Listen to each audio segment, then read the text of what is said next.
Hello, Rod here. Well, it's part 2 of my perfect circle, the new method, this time 96 sides and beyond.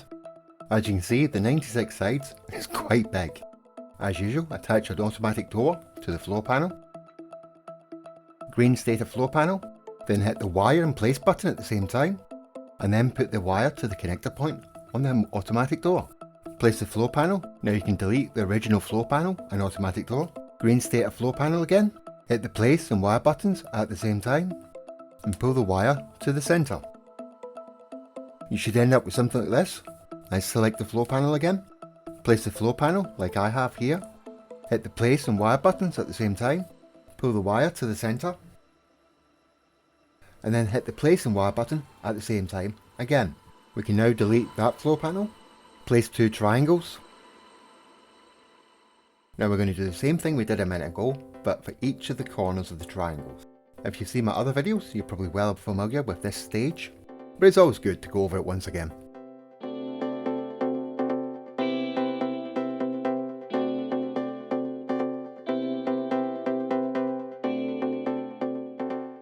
Okay, that's the last edge done. And you should have something like this. Now you want to put floor panels in a semicircle, 2 layers. Now you can delete the inner layer and the centre. Now the new centre of the circle is going to be the opposite end of the wire, the one that's not in the centre of the semicircle.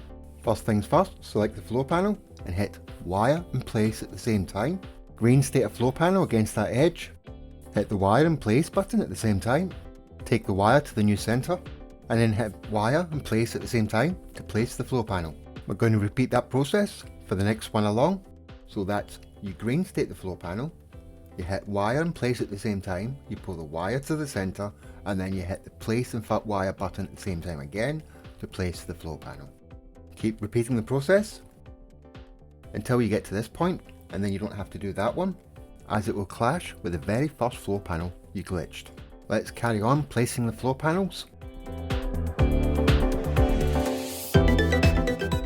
And this will be the last one that you have to do, as the final one next to it will also clash. But an easy way to know that you've done it all correctly is there will be an even spread of teeth. This is what you should have at this stage. Now place floor panels in a semicircle, 2 rows, same as before.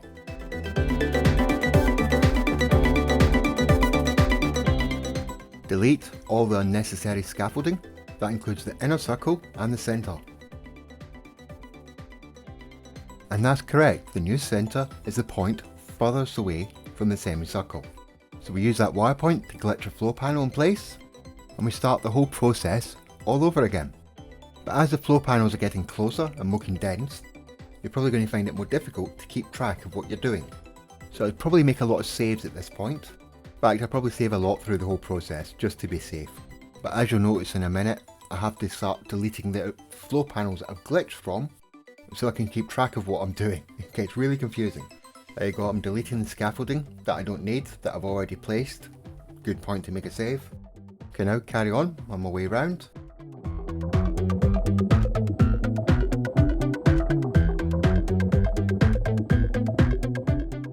I'm getting close to the centre. I don't need that centre one, so I don't need to glitch that one. Just delete it. And of course, that's the final one that I have to do. So once that one's in place, double check the teeth, make sure they're evenly spread out. Now as the floor panels are getting closer and closer together, it might be worth working your circle further out, especially if you're using parts that are not easily trackable, and then remove the bits that are confusing you.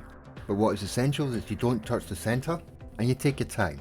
This would become especially important if you decide to flip the whole thing once more, and by flipping it once more, you'll end up creating a 192-sided circle.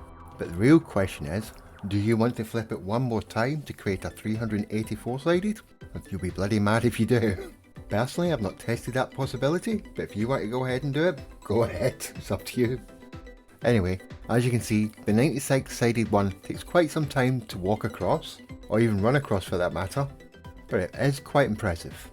Hope you liked the video, and if you did, hit that like and subscribe button, or on the bell thingy. And of course, thank you for watching. See you all later.